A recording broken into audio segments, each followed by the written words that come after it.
Hello friends, welcome to study circle. আজকে আমি class 9-এর জীবন বিজ্ঞান ও পরিবেশ পরিচয় বইটার থেকে যে প্রথম চ্যাপ্টার রয়েছে জীবন ও তার বৈচিত্র্য, সেটা নিয়ে আলোচনা করছি। এই চ্যাপ্টারে যে যে জিনিসগুলো রয়েছে সেটা প্রথম থেকে শেষ পর্যন্ত পড়লে আমরা জীবন সম্পর্কে জানতে পারবো। যাদের জীবন আছে তাদের কি বলে সেটা জানবো। জীবদের কত রকম ভাগ সেগুলো আমরা জানতে পারবো। তাদেরকে কোন শ্রেণীতে রাখা হয়েছে, শ্রেণীবিন্যাস কি, কোন বিজ্ঞানী করেছেন, প্রত্যেকটার আলাদা আলাদা টাইপ রয়েছে, তাদের উদাহরণ কি, সব কিছু কিন্তু এই চ্যাপ্টারে রয়েছে। অর্থাৎ আমাদের জীবন কি এবং আমাদের জীবনের কি বৈচিত্র্য রয়েছে, অন্যের থেকে কীরকমভাবে আলাদা, অন্য প্রাণীরা কীরকমভাবে আমাদের থেকে আলাদা, সে সব কিছু এই চ্যাপ্টারটাই রয়েছে। তো চলো আজকে এই চ্যাপ্টারটা স্টার্ট করি। প্রথম থেকে শেষ পর্যন্ত ভিডিওটা দেখবে। একবারে যদি সম্ভব না হয় ভিডিওটা দেখা, যে অনেকটা পড়া মনে হচ্ছে, মাথায় ঢুকছে না, তাহলে তোমরা ভিডিওটাকে ডাউনলোড করে নিতে পারো। পরে যেটুকু সময় পারবে, যেটুকু পড়া হবে, তারপর থেকে আবার তোমরা নিজেদের মতো করে পড়তে পারবে, দেখে নিতে পারবে ভিডিওগুলো। আর আমি কিন্তু ইম্পর্টেন্ট জিনিসগুলো বা ইম্পর্টেন্ট যে কোয়েশ্চেনগুলো সেগুলো মুখে বলতে থাকবো, তোমরা শুনতে থাকো। তো প্রথমেই আমাদের যে জীবনের মূল বৈশিষ্ট্য কি সেটা সম্পর্কে আলোচনা করব। আমি কিন্তু প্রথম থেকে শেষ পর্যন্ত একদম ইম্পর্টেন্ট জিনিসগুলো নিয়ে আলোচনা করছি, কোনো রকম সময় নষ্ট না করে। কি কি পড়তে হবে, কি কি পরীক্ষায় আসার মতো, সেগুলো নিয়েই কিন্তু আলোচনা করব। ঠিক আছে? তো এখানে প্রথমে জীবনের মূল বৈশিষ্ট্য বলতে আমরা বুঝি যে পৃথিবীর সকল প্রকার সজীব বস্তুর উৎপত্তি, গঠন, প্রকৃতি, জীবন প্রক্রিয়া, পরিবেশের সঙ্গে পারস্পরিক সম্পর্ক, তাদের নির্ভরশীলতা, তাদের স্থায়িত্ব, বংশবিস্তার, প্রত্যেকের সঙ্গে জীবজগৎ ওতপ্রোতভাবে জড়িত। জীবদেহ বিভিন্ন জৈব ও অজৈব বস্তুর সমন্বয়ে গঠিত, এটা আমরা জানি। কিন্তু গঠন ও কার্যগতভাবে জড় বস্তুসমূহের ঐক্যবদ্ধ ও বিশেষ এক ভৌত রাসায়নিক সাম্যাবস্থায় নতুন বৈশিষ্ট্যের বহিঃপ্রকাশ ঘটে, যা হলো জীবন। তাহলে এখানে বলছে গঠনগতভাবে, কার্যগতভাবে জড় বস্তুসমূহ থেকে ঐক্যবদ্ধভাবে ও বিশেষ এক ভৌত রাসায়নিক সাম্যাবস্থায় নতুন বৈশিষ্ট্যের বহিঃপ্রকাশ ঘটে, যেটাকে আমরা জীবন বলে থাকি। তো জীবন কি আমরা বুঝতে পারলাম। এরপরে বলছে জীবনের একটা সংজ্ঞা দিয়েছেন বিভিন্ন বিজ্ঞানীরা মিলে, যে বৃদ্ধি, প্রজনন, পরিব্যক্তি, বিবর্তন, এই সব বৈশিষ্ট্য যারা প্রকাশ করে বা বহন করে তাদের জীবন বলা হয়। অর্থাৎ বৃদ্ধি, প্রজনন, পরিব্যক্তি, বিবর্তন ইত্যাদি বৈশিষ্ট্য প্রকাশকারী প্রোটোপ্লাজমীয় বস্তুকে জীবন বলা হয়। জীবের কিছু মূল বৈশিষ্ট্য বর্তমান রয়েছে, যেটা জড়বস্তুতে দেখা যায় না। এই বৈশিষ্ট্যগুলো কি বা এই লক্ষণগুলো কি, সেটা কিন্তু পরীক্ষায় আসতে পারে। তো এখান থেকে 5 নম্বরের একটা কোয়েশ্চেন হতে পারে যে জীবনের প্রধান লক্ষণগুলো বা ধর্মগুলো কি। তো আমরা যদি 5 নম্বরের কোয়েশ্চেনে প্রজনন থেকে শেষ একদম চলন, গমন, জীবনচক্র সব কিছু যদি ডিটেলসে এইরকমভাবে মুখস্থ করে লিখে দিই, তাহলে সেক্ষেত্রে একটু বোকামি হয়ে যাবে। জিনিসটাকে আমাকে বুঝতে হবে, আর আমরা শর্টে কি করে লিখতে পারি সেটা চেষ্টা করতে হবে। ঠিক আছে? তো এবার দেখে নিই কিভাবে আমরা শর্ট করে জিনিসটাকে বুঝবো। তো আমাদের প্রথমে জানতে হবে জীবনের প্রধান লক্ষণ বা ধর্মগুলো কি। ফটাফট আমরা মনে রাখবো যে জীবনের প্রধান লক্ষণ হলো আমাদের জীব হওয়ার প্রধান বৈশিষ্ট্য, অর্থাৎ জীবেদেরই কিন্তু জীবন থাকে, বা এটা আমরা বলতে পারি যে যাদের জীবন রয়েছে তারাই হলো জীব। তো জীবের আমরা কি কি বৈশিষ্ট্য দেখতে পারি, একটা জীবের উদাহরণ দিই। প্রথমেই একটা জীব হলো কুকুর, যেমন এখানে ছবি দেওয়া রয়েছে। তো এই কুকুরের কি কি বৈশিষ্ট্য আমরা দেখতে পাই, সেটা থেকে আমরা জীবনের লক্ষণ বা ধর্ম প্রকাশ পাবো, তাই না? তাহলে কুকুরের ক্ষেত্রে কি কি লক্ষণ হয়?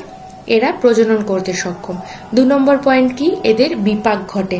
3 নম্বর পয়েন্ট কি? এরা উদ্দীপনায় সাড়া দেয়। 4 নম্বর পয়েন্ট কি? বৃদ্ধি ঘটে এদের। 5 নম্বর এদের চলন গমন হয়। আর 6 নম্বর এদের জীবনচক্র পরিলক্ষিত হয়। এবার প্রোটোপ্লাজমীয় সংগঠনটা পরীক্ষার সময় মাথাতে নাও আসতে পারে, কিন্তু আমরা এভাবে মনে রাখবো যে এককোষী এবং বহুকোষী সমস্ত জীবদেহের প্রোটোপ্লাজমের সমন্বয়ে কোষ দিয়ে গঠিত, অর্থাৎ যাদেরই কোষ রয়েছে তাদেরকেই প্রোটোপ্লাজমীয় সংগঠন বলা হচ্ছে, জীবন বলা হচ্ছে। ঠিক আছে? এবার দেখো, এই পয়েন্ট কটা যদি আমরা মনে রাখতে পারি, আমরা সহজেই এই পয়েন্টগুলোর মধ্যে কি লিখতে হবে সেটা বই থেকে মুখস্থ করার প্রয়োজন নেই, সেটা আমরা নিজেরাই বানিয়ে লিখতে পারবো যদি একবার রিডিং করে নিই।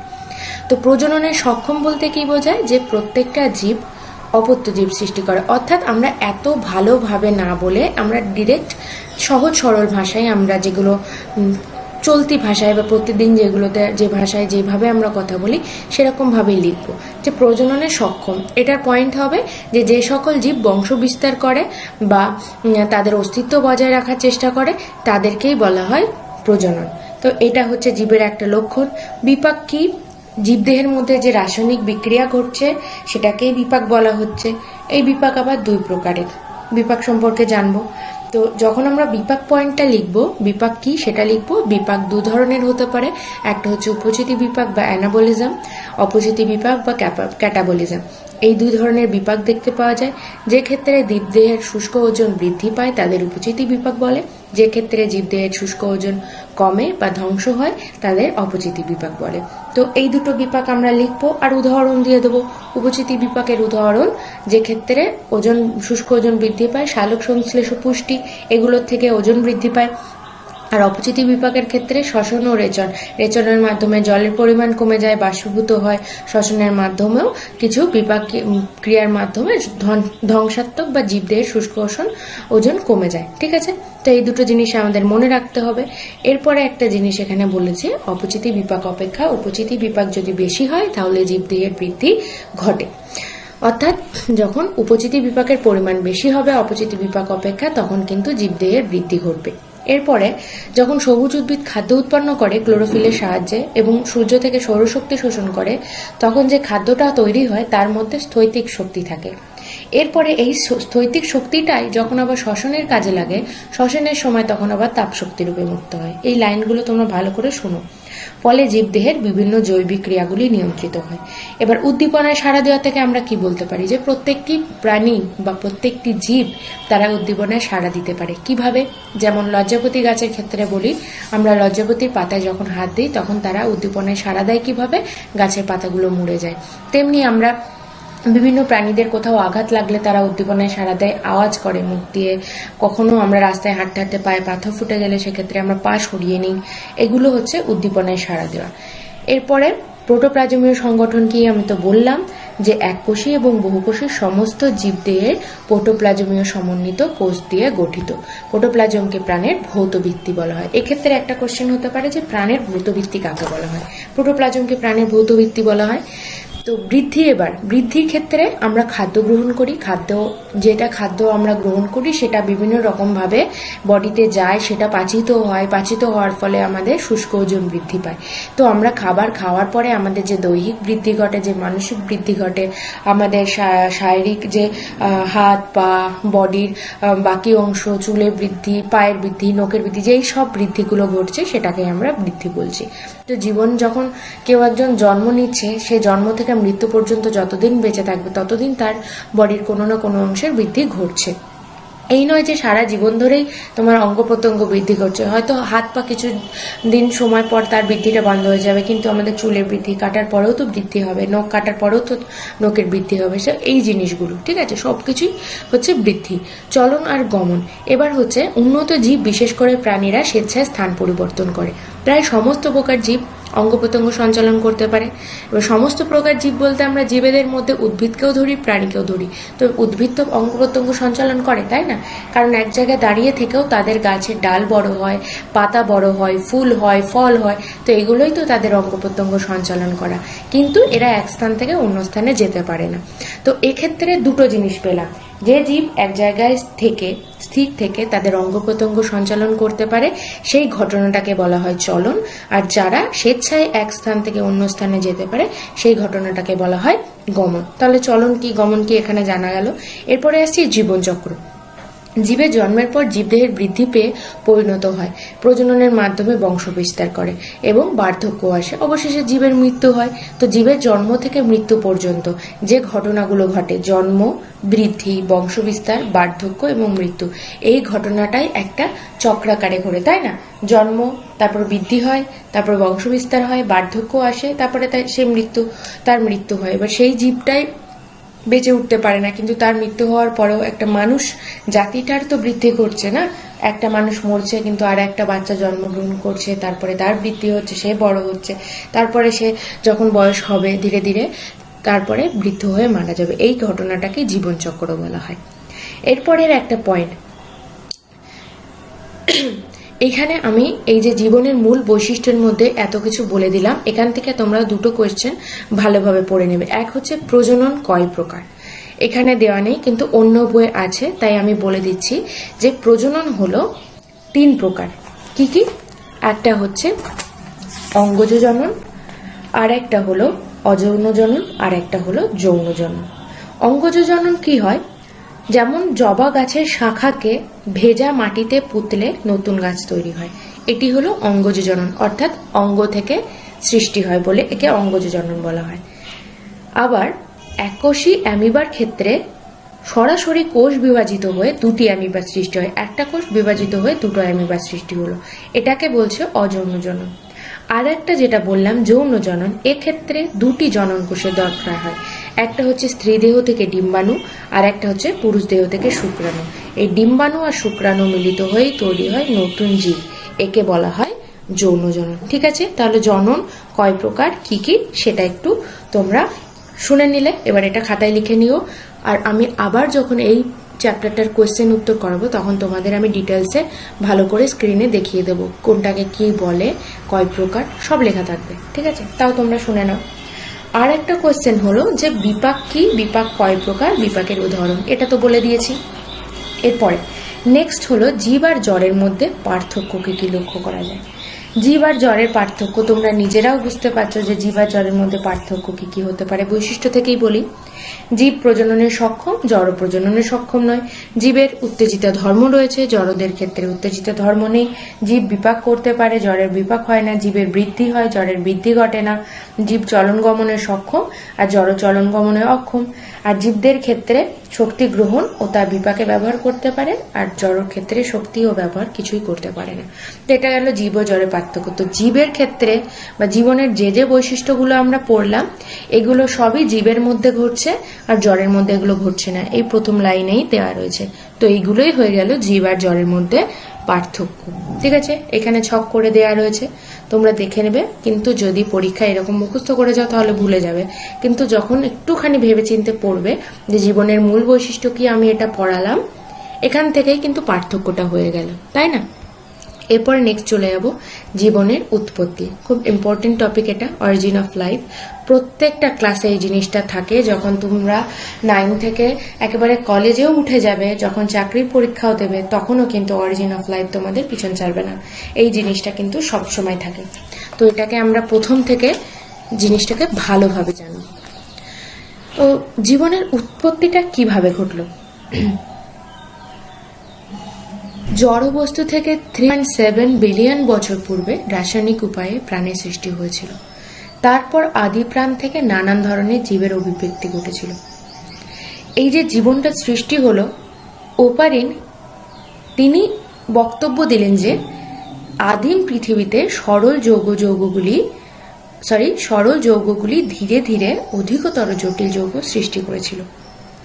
যখন সরল যৌগটা অধিকতর জটিল যৌগ সৃষ্টি করলো, এমনি এমনি তো হয়ে গেল না। সরল যৌগগুলো ছিল, কিন্তু বিদ্যুৎ শক্তি, অতিবেগুনি রশ্মি, মহাজাগতিক রশ্মি, এগুলোর বিকিরণের ফলে সরল যৌগগুলো ধীরে ধীরে জটিল যৌগ সৃষ্টি করলো। এরপরে কিছু ধাপ রয়েছে।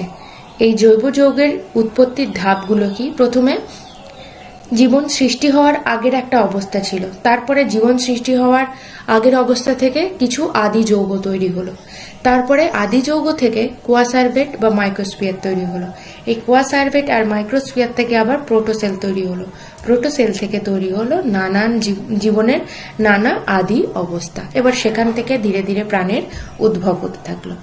ঠিক আছে, এরপরে দেখো জীবন সৃষ্টির আগের পরিবেশগত অবস্থা কিরকম ছিল। সম্ভবত 500 কোটি বছর পূর্বে পৃথিবীর সৃষ্টি হয়েছিল জ্বলন্ত সূর্যের টুকরো থেকে। প্রথমে পৃথিবী ছিল গ্যাস ও বাষ্পপূর্ণ জ্বলন্ত ঘূর্ণায়মান আগুনের পিণ্ড। ধীরে ধীরে ঠান্ডা হয়ে প্রথমে তরল ও পরে কঠিন অবস্থা প্রাপ্ত হয়। এবার এই লাইনে কি বলছে, যখন পৃথিবীটা সৃষ্টি হয় কত বছর আগে? 500 কোটি বছর পূর্বে। সেই সময় পৃথিবীটা সৃষ্টি হয়েছিল সূর্যের টুকরো থেকে। তাহলে সূর্য থেকে ছিটকে পৃথিবীটা সৃষ্টি হয়েছে, তো প্রথমে সূর্য থেকে বেরোলে কি হবে? পৃথিবীটাও সূর্যের মতো ছিল, জ্বলন্ত আগ্নেয় পিণ্ড। তখন কিন্তু সেটা গ্যাস অবস্থায় ছিল, বাষ্পপূর্ণ ছিল। কিন্তু আমরা জানি যে গ্যাস যখন ধীরে ধীরে ঠান্ডা হয় তখন কি হয়? বাষ্প যখন ধীরে ধীরে ঠান্ডা হয় তখন তরলে পরিণত হয় না? আমরা দেখেছি যে গরম জল যখন আমি মাদের রান্না করতে দেখেছি যে জল ফুটছে, ভাতের হাঁড়িতে ঢাকা দিয়ে দিল, জলটা হাঁড়ির সরায় গিয়ে কি হয়? সেখানে গিয়ে জলবিন্দু বিন্দু তৈরি হয় না? তো সেই বাষ্পটা ধীরে ধীরে ঠান্ডা হয়ে গেল তরলে, তারপরে কঠিন অবস্থায় প্রাপ্ত হলো। তরলটা কঠিন হলে কি হয়ে যায়? কঠিন হয়ে তরলটা আরো ঠান্ডা হয়ে যাওয়ার পর কঠিন হয়। তো পৃথিবীর অবস্থা এরকম হলো। তারপরে সেই সময় ভারী মৌলগুলো ধীরে ধীরে পৃথিবীর কেন্দ্রের দিকে চলে গেল। সেই ভারী মৌলগুলোর মধ্যে ছিল লোহা, নিকেল। তার থেকে একটু হালকা মৌলগুলো সিলিকন, অ্যালুমিনিয়াম, যারা ভারী মৌলগুলো থেকে একটু হালকা, তারা মাঝখানে থাকলো। সবচেয়ে হালকা মৌলগুলো যেগুলো হলো hydrogen, helium, nitrogen, carbon, oxygen, সেগুলো পৃথিবীর বাইরের দিকে গ্যাসীয় পরিবেশ সৃষ্টি করলো, যেটা আমরা বাইরের বাতাসে এখন পাই। নাইট্রোজেন, কার্বন, অক্সিজেন, যেগুলো আমাদের বায়ুমণ্ডলে থাকে। এই যে পৃথিবী যখন সৃষ্টি হয়েছিল তখন তার তাপমাত্রা ছিল 5000 থেকে 6000 ডিগ্রি পর্যন্ত। একদম 5000 ডিগ্রি থেকে 6000 ডিগ্রি সেন্টিগ্রেড পর্যন্ত পৃথিবীর তাপমাত্রা ছিল। এইরূপ তাপমাত্রায় হাইড্রোজেন, কার্বন, নাইট্রোজেন, অক্সিজেন ইত্যাদি মুক্ত অবস্থায় থাকা সম্ভব ছিল না।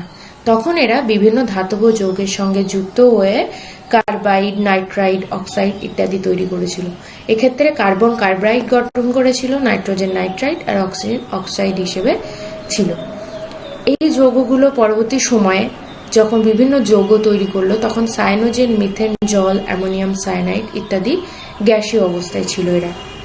আর এই সময় পৃথিবীর পরিবেশ কিরকম ছিল? পৃথিবীর পরিবেশ ছিল বিজারক ধর্মী।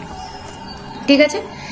এরপর ধীরে ধীরে পৃথিবী ক্রমশ ঠান্ডা হতে থাকলো, টেম্পারেচার কমে তখন 1000 ডিগ্রি যখন সেন্টিগ্রেড হলো তখন সেই সময় অজৈব যৌগগুলোর বিক্রিয়া থেকে সরল যৌগের সৃষ্টি হলো। ঠিক আছে। এরপরে সৃষ্টি হলো জলীয় বাষ্প, ঠান্ডা হলো, মেঘ হলো, বৃষ্টি হলো। বৃষ্টি হওয়ার পরে সৃষ্টি হলো জলরাশি অর্থাৎ সমুদ্রে। কিন্তু সমুদ্রের জল তখন ছিল চরম উষ্ণ।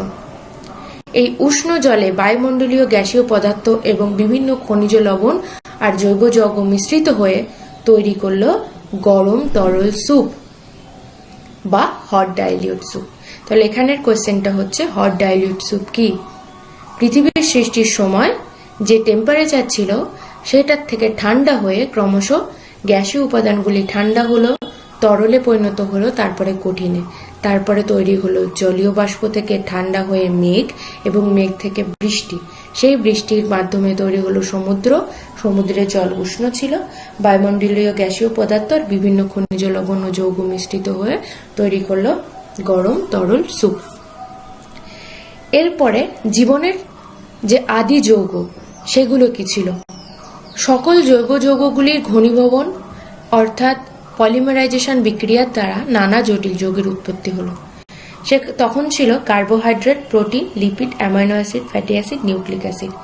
এইসব আদি যৌগগুলো মিলিতভাবে তৈরি করলো প্রাথমিক জীবন। এরপরে আসছি প্রোটোসেলের উৎপত্তি। আদিম পৃথিবীতে সমুদ্রের জলে অ্যামাইনো অ্যাসিড, প্রোটিন ইত্যাদি পর্যাপ্ত ছিল। প্রোটিনগুলি গরম তরল স্যুপ থেকে আলাদা হয়ে একসঙ্গে জড়ো হয়ে কোলয়েড জাতীয় পদার্থ গঠন করেছিল, যাকে ওপারিন কোয়াসার্ভেট নাম দেন, যেটা ছিল প্রথম জীবকোষ। এই কোয়াসার্ভেট লিপিড, প্রোটিন আর কার্বোহাইড্রেট দ্বারা গঠিত ছিল। এতে কোষপর্দার মতো দ্বিস্তরী আবরণও ছিল। বিজ্ঞানী ফক্সের মতে মাইক্রোস্ফিয়ার হলো প্রথম কোষীয় জীব। এটি অর্ধবেদ্য পর্দাবেষ্টিত প্রোটিনের একটি গঠন। ফক্সের মতে মাইক্রোস্ফিয়ার অ্যামাইনো অ্যাসিডের শৃঙ্খল গঠন ও নিউক্লিওটাইড শৃঙ্খল গঠন প্রভৃতি উপচিতিমূলক বিক্রিয়া দেখাতে পারত। তো ওপারিন এক ধরনের মতামত দিলেন, মাইক্রোস্ফিয়ারের মত দিলেন ফক্স, আর ওপারিন দিলেন কোয়াসার্ভেটের মতামত, মানে কোয়াসার্ভেট নাম দিলেন ওপারিন।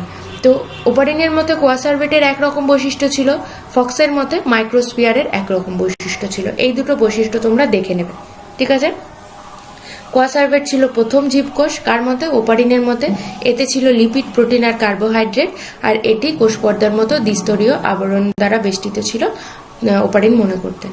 আর মাইক্রোস্ফিয়ারের ক্ষেত্রে ফক্স বললেন যে এটি অর্ধবেদ্য পর্দাবেষ্টিত প্রোটিনের একটি গঠন, যার মধ্যে অ্যামাইনো অ্যাসিডের শৃঙ্খল গঠন আর নিউক্লিওটাইড শৃঙ্খল গঠন রয়েছে, যেটা উপচিতিমূলক বিক্রিয়া দেখাতে পারে।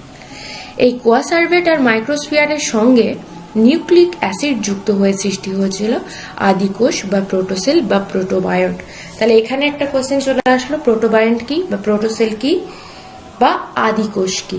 তাহলে আদিকোষ কি? কোয়াসার্ভেট বা মাইক্রোস্ফিয়ারের সঙ্গে নিউক্লিক অ্যাসিড যুক্ত হয়ে তৈরি হয়েছিল আদিকোষ বা প্রোটোসেল। ঠিক আছে?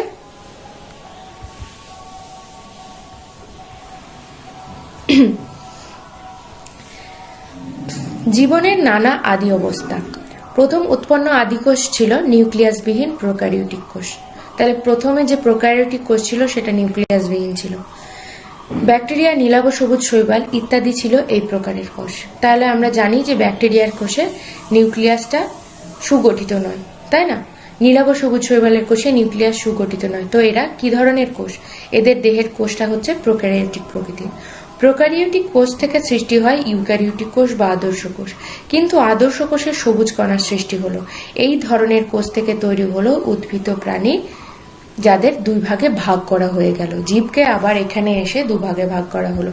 যাদের কোষে সবুজ কণা দেখতে পাওয়া গেল তাদের বলা হলো উদ্ভিদ, আর যাদের দেখতে পাওয়া গেল না তাদের বলা হলো প্রাণী। তো হয়ে গেল অরিজিন অফ লাইফ বা জীবনের যে সৃষ্টি, সেটা সম্পর্কে আমরা জানতে পারলাম।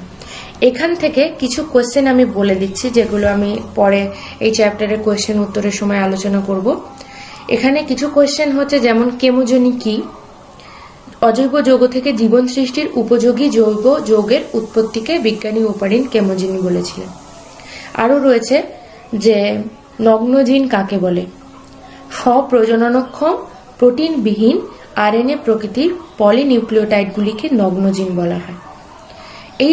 এই রকম কিছু কোয়েশ্চেন, যেগুলো এই চ্যাপ্টারটা শেষ হলেই আমি তোমাদের প্রশ্ন সমেত উত্তর পরপর লিখে দেব।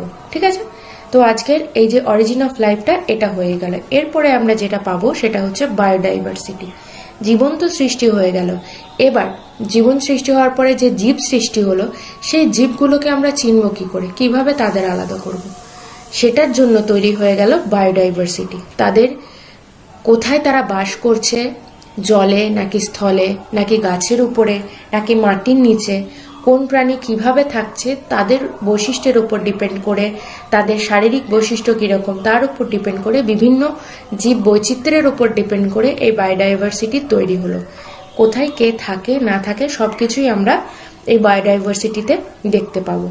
এই বায়োডাইভার্সিটি থেকে তাদের আবার নানান নামকরণ করা হয়, যে ক্ষেত্রে আমরা পড়তে পারবো যে দ্বিপদ নামকরণ।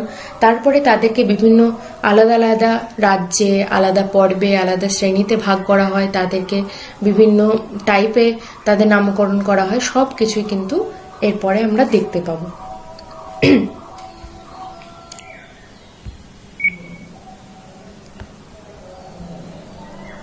জীববৈচিত্র্য কি? কাকে বলে জীববৈচিত্র্য? বিভিন্ন প্রকার বাস্তুতন্ত্রে অথবা পরিবেশে কিংবা বাসস্থলে জীবের মধ্যে যে ভিন্নতা দেখা যায়, এক কথা তাকে জীববৈচিত্র্য বলে। কি বললাম একটু আগে, যে বিভিন্ন প্রকার জীবেরা, যেমন ছোট জীব, বড় জীব, ব্যাকটেরিয়া, শৈবাল, মাছ, পাখি, সরীসৃপ, উভচর, এরা কোথায় বাস করে, কিভাবে বাস করে, তাদের পরিবেশগত অবস্থা কিরকম, তাদের মধ্যে কি রকমের পার্থক্য দেখা যায়, এই সব জিনিসগুলো, তারা কোন বাস্তুতন্ত্রে থাকে, এই যে বৈচিত্র্য এবং তাদের মধ্যে যে পার্থক্য দেখা যায়, এই সবগুলো মিলিয়েই বলা হচ্ছে তাদেরকে, বা এই জীবেদের বৈচিত্র্যকেই বলা হচ্ছে জীববৈচিত্র্য বা বায়োডাইভার্সিটি।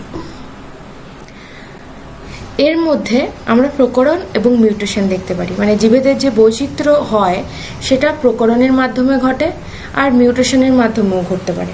যেমন বিভিন্ন রকমভাবে তাদের মানে জীবেদের মধ্যে পার্থক্য দেখা যায়।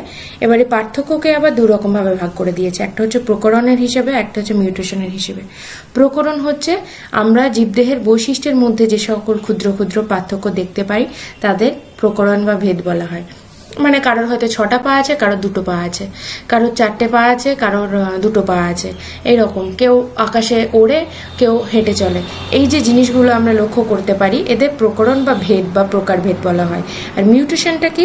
জীবেদের মধ্যে সঞ্চারণযোগ্য জিনের আকস্মিক কোনো পরিবর্তন হলে মিউটেশন বলে। অর্থাৎ এটা বংশ পরম্পরায় কারোর ফ্যামিলি থেকে কার মধ্যে চলে যায়। অর্থাৎ মিউটেশন যেরকম হচ্ছে আমাদের যে কানের লতি হয়, কানের পাশে অনেকের কি থাকে, লোম থাকে। তো কারোর দাদুর ছিল, তার থেকে তার নাতির এসেছে কানের পাশে লতিতে লোম। তো এইভাবে মিউটেশনের মাধ্যমে ঘটে।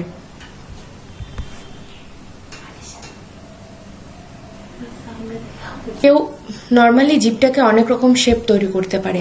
তো এই রকম ভাবে তাদের বংশ পরম্পরায় এই মিউটেশনগুলো ঘটতে দেখা যায়।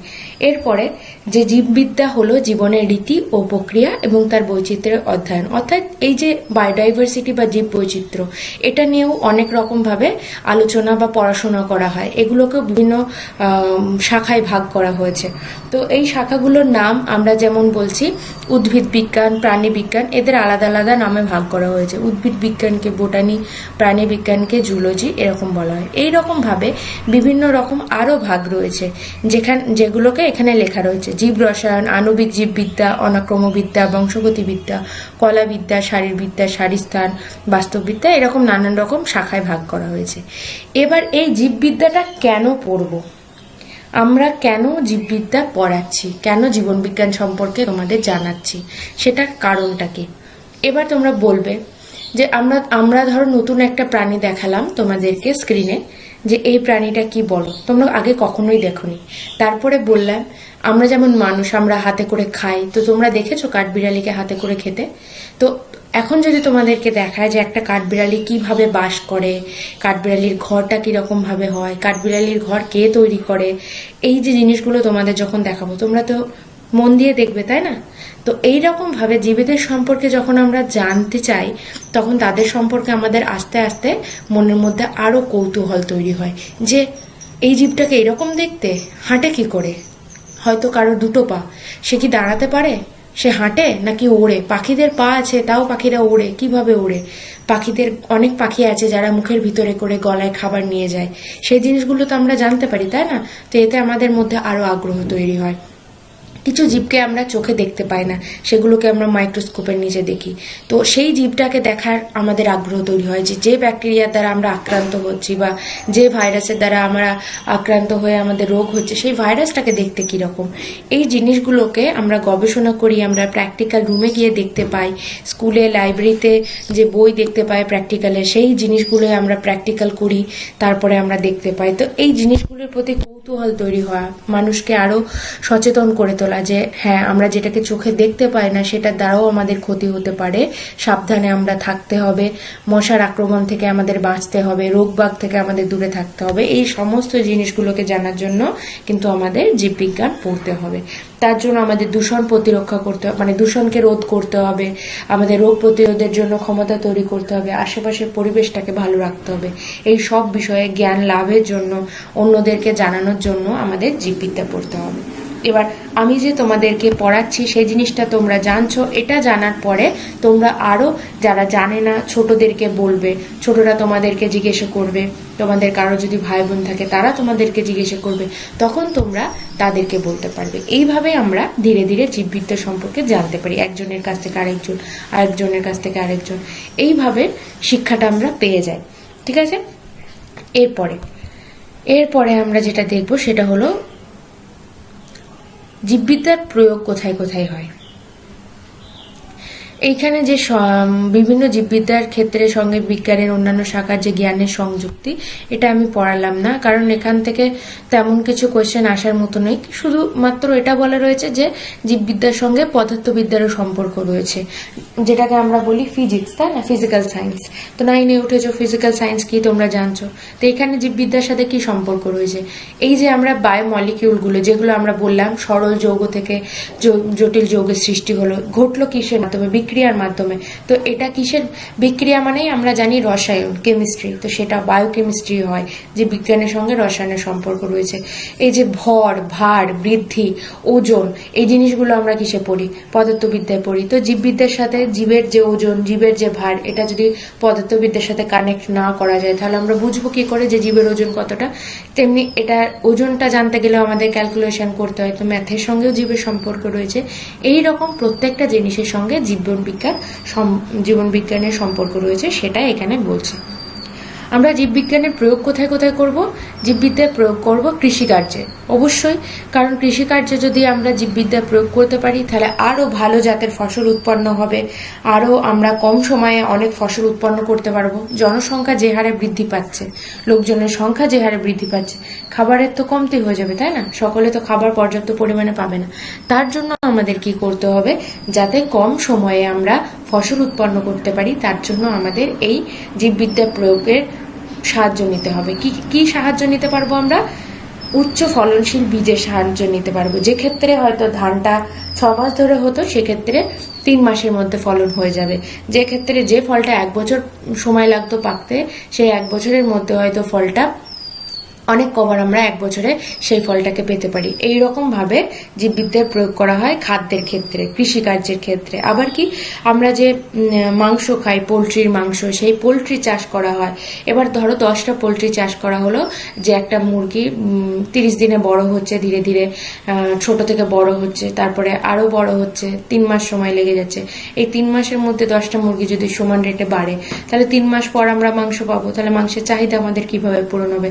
তো এইরকম ভাবে পোলট্রিটাকে কম সময়ে বাড়ানো হয়। কিছু পোলট্রি চাষ করা হয় মাংসের জন্য, কিছু ডিমের জন্য, যাতে সময়ের ব্যালেন্সটা থাকে। যে এই সময় একটা মুরগিতে মাংস দিচ্ছে, যেন প্রতিদিনই আলাদা আলাদা মুরগির মাংস হয়, ডিমও যেন পায়। সব মুরগি যদি মাংসের জন্য কেটে ফেলা হয়, তাহলে ডিম কোথা থেকে পাবো? এই রকম ভাবে আমাদের চাষবাসের ক্ষেত্রে জীবন বিজ্ঞানের প্রয়োগ করা হয়। ঠিক আছে? এইভাবে মাছ চাষ হয়, এইভাবে মৌমাছি চাষ হয়, এই সব কাজের ক্ষেত্রে জীবন বিজ্ঞানের প্রয়োগ রয়েছে।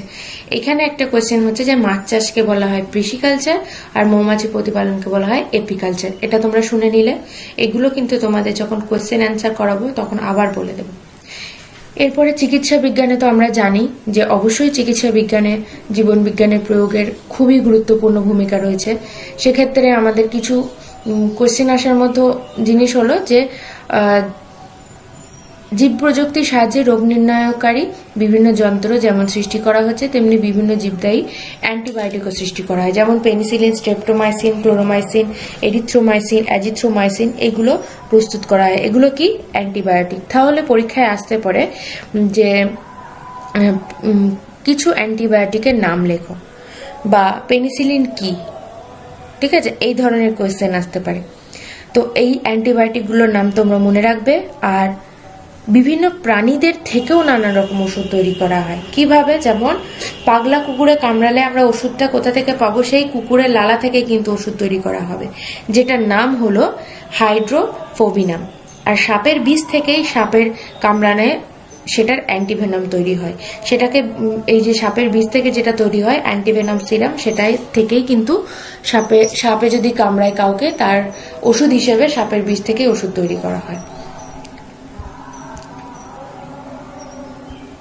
তারপরে রয়েছে ল্যাকেসিস। ল্যাকেসিস হচ্ছে যেটা সাপের বিষ থেকে তৈরি হয় অ্যান্টিভেনম সিরাম, আবার ল্যাকেসিসও তৈরি হয়।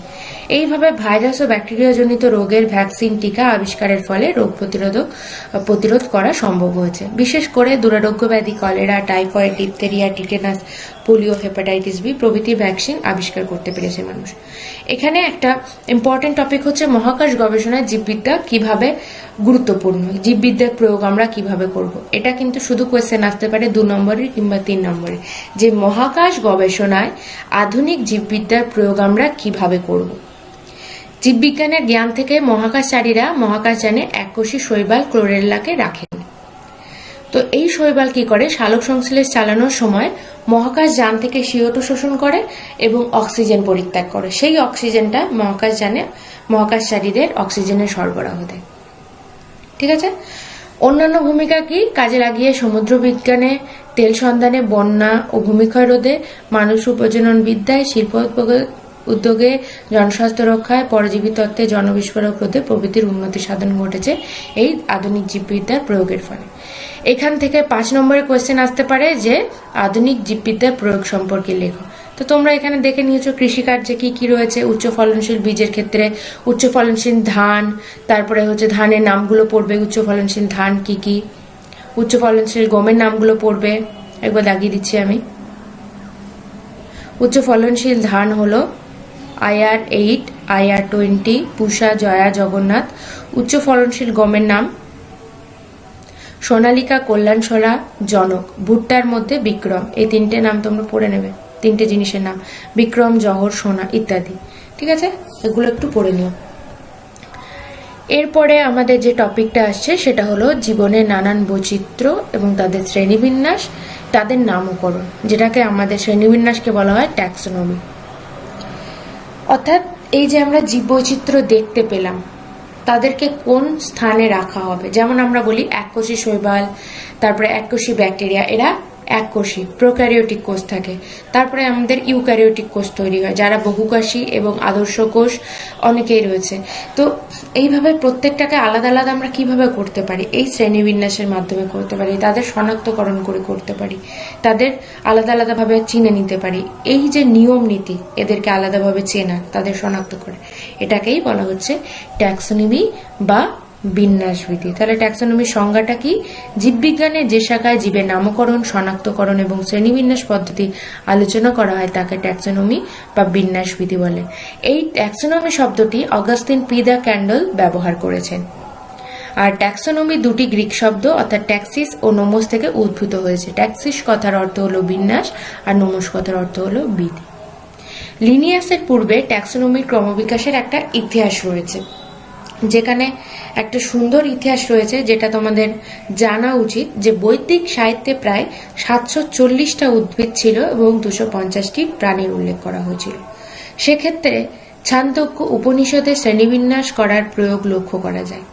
3টি পর্যায়ে প্রাণীদের বিভক্ত করে, যে ক্ষেত্রে বলা হয় জীবজ বা ভিভিফেরাস, যারা জন্ম দেয়, অন্ডজ বা ওভিপেরাস, যারা ডিম পাড়ে, আর উদ্ভিজ্জ, যেটা হচ্ছে গাছেরা। সুশ্রুত সংহিতায় জীবের স্থাবর এবং জঙ্গম এই দুটি ভাগে ভাগ করে। উদ্ভিদ জগৎকে বনস্পতি, বৃক্ষ, বিরুৎ এবং ঔষধিতে বিভক্ত করে। প্রাণী জগৎকে মৎস্য, জাঙ্গল, কুলাকার, গুহামায়া এ বিভক্ত করে। হিপোক্রেটিসকে চিকিৎসা বিজ্ঞানের জনক বলা হয়। এই যে ইতিহাসটা আমি পড়া স্টার্ট করলাম, এটা যদি না পড়তাম এখান থেকে কোয়েশ্চেন মিস হয়ে যেত। চিকিৎসা বিজ্ঞানের জনক কাকে বলা হয়? চিকিৎসা বিজ্ঞানের জনক বলা হয় হিপোক্রেটিসকে। আর অ্যারিস্টটলকে বলা হয় প্রাণীবিদ্যার জনক। প্রাণীবিদ্যার জনক কাকে বলা হয়? অ্যারিস্টটলকে। আর উদ্ভিদবিদ্যার জনক কাকে বলা হয়? থিওফ্রাস্টাসকে। ঠিক আছে, থিওফ্রাস্টাস হিস্টোরিয়া প্ল্যান্টেরাম নামক বইয়ে লিপিবদ্ধ করেন এই উদ্ভিদের শ্রেণীবিন্যাসটা। তিনি উদ্ভিদের যে বিভিন্ন ভাগ রয়েছে সেগুলো সম্পর্কে হিস্টোরিয়া প্ল্যান্টেরাম বইতে লিপিবদ্ধ করেছিলেন। আর প্লিনি দ্য এল্ডার, প্লিনি রচিত বইয়ের নাম হলো ন্যাচুরালিস হিস্টোরিয়া। তিনি এই বইয়ে প্রথম কৃত্রিম শ্রেণীবিন্যাসের কথা প্রচলন করেন এবং বহু উদ্ভিদের বিবরণ ও তাদের ল্যাটিন দ্বিপদ নাম লিপিবদ্ধ করেছিলেন।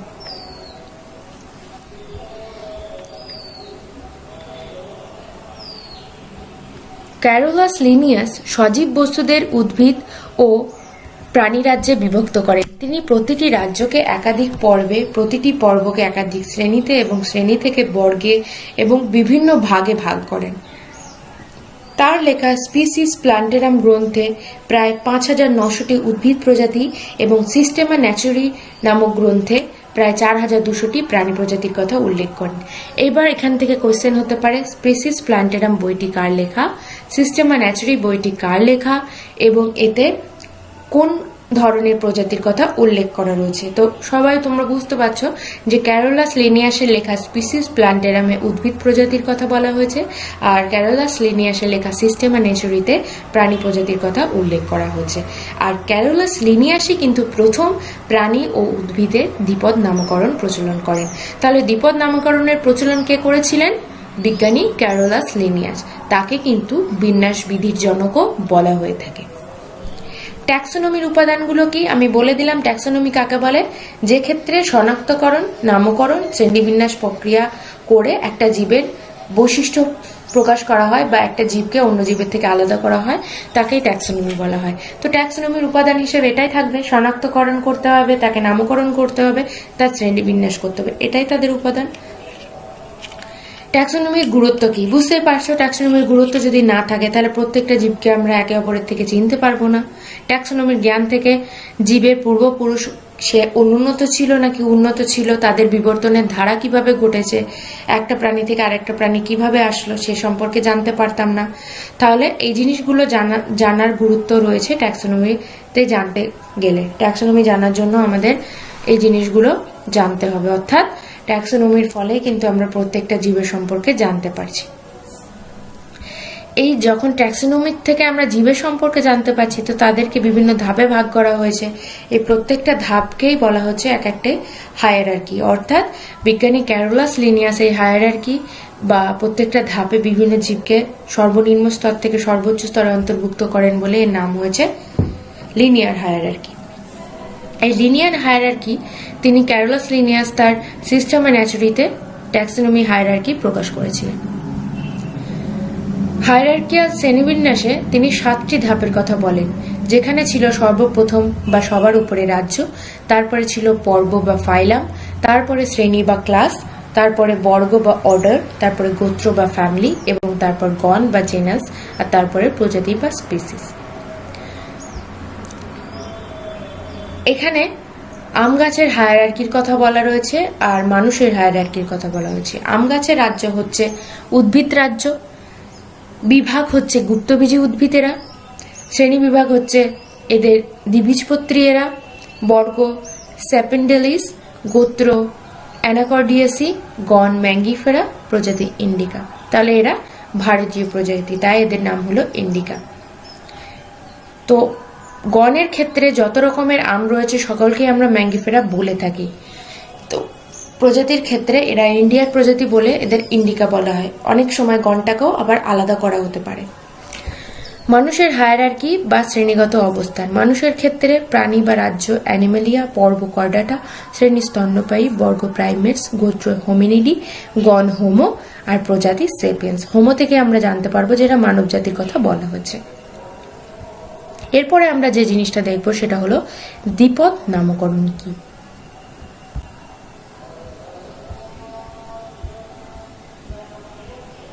দুটি পদের সমন্বয়ে গঠিত, একটি গণ এবং একটি প্রজাতি, এই ধরনের নামকরণকে দ্বিপদ নামকরণ বলা হয়।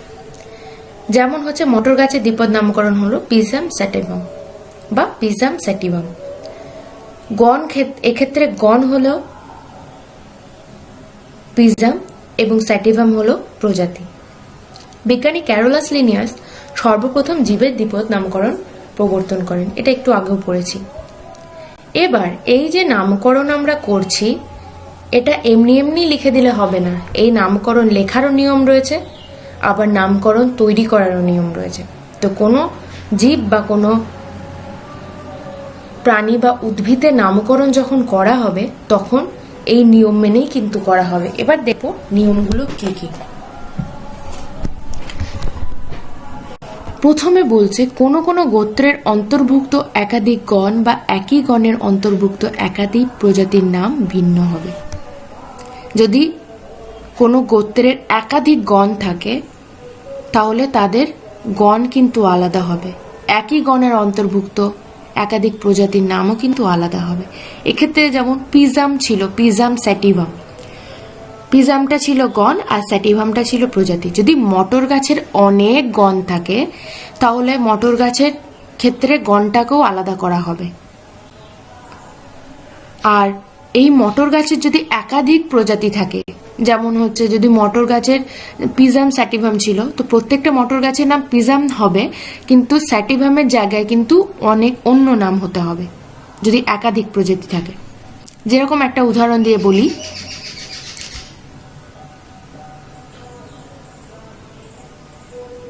না একই রকম প্রজাতি, ঠিক আছে, কিন্তু সেক্ষেত্রেও দেখো সিংহের নাম হচ্ছে প্যান্থেরা লিও আর বাঘের নাম হলো প্যান্থেরা টাইগ্রিস। তাহলে এক্ষেত্রে এরা একই গণের দুটি প্রাণী, কিন্তু এদের প্রজাতিটা আলাদা। প্রজাতির ক্ষেত্রে সিংহ আর এরা হচ্ছে বাঘ। তো সিংহের নাম হয়ে গেল প্যান্থেরা লিও আর বাঘের নাম হয়ে গেল প্যান্থেরা টাইগ্রিস। এটা প্রথমে বলেছে। কেবলমাত্র ল্যাটিন ভাষায় নামকরণ করতে হবে, অন্য ভাষায় নামকরণ সিদ্ধ নয়। যে নামটা আমি বললাম প্যান্থেরা লিও আর প্যান্থেরা টাইগ্রিস, এটা কিন্তু ল্যাটিন ভাষায়। এরপরে কোনো একটি প্রজাতির নাম দ্বিপদ যুক্ত হবে আর উপপ্রজাতির নাম ত্রিপদ যুক্ত হবে। তাহলে আমি বললাম সিংহ একটা প্রজাতি প্যান্থেরা লিও আর বাঘ একটা প্রজাতি প্যান্থেরা টাইগ্রিস। তো এক্ষেত্রে যখন এটা হলো দ্বিপদ নামকরণ, কিন্তু যখন ত্রিপদ নামকরণ হয়ে যাবে প্যান্থেরা লিও পার্সিকা, এটা হলো সিংহের ত্রিপদ নামকরণ। আর প্যান্থেরা টাইগ্রিস এটা হলো বাঘের দ্বিপদ নামকরণ, আর প্যান্থেরা লিও হলো সিংহের দ্বিপদ নামকরণ। বুঝতে পারলে? তাহলে এই যে প্যান্থেরা লিও পার্সিকা, এই পার্সিকাটা হলো ত্রিপদ নামকরণের উদাহরণ, অর্থাৎ তিনটি প্রজাতি রয়েছে সিংহের নামে। সেক্ষেত্রে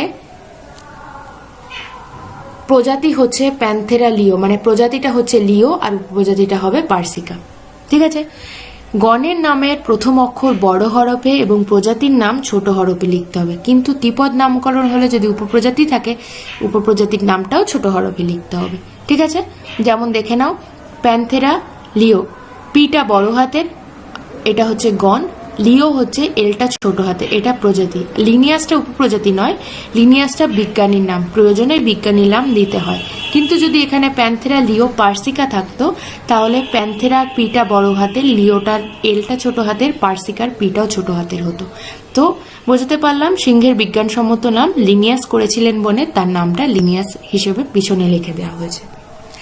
এরপর বিজ্ঞানসম্মত নাম সবসময় বাঁকা হরফে লিখতে হয়, একটু ডান দিক হেলে লিখতে হয়। যেমন প্যান্থেরা টাইগ্রিসের ক্ষেত্রে দেখো পিটা টিটা সবকিছু একটু হেলে আছে। আবার ইটালিক অক্ষরে ছাপা হয়, লেখার সময় অবশ্যই আন্ডারলাইন করতে হবে। এই রকম ভাবে একটা আন্ডারলাইন দিয়ে দুটো জুড়ে দিলে হবে না, মাঝখানে ফাঁকা রাখতে হবে। অর্থাৎ গণের ক্ষেত্রে আলাদা দাগ আর প্রজাতির ক্ষেত্রেও আলাদা। ত্রিপদ নামকরণের ক্ষেত্রে উপপ্রজাতির ক্ষেত্রেও আলাদা দাগ দিতে হবে।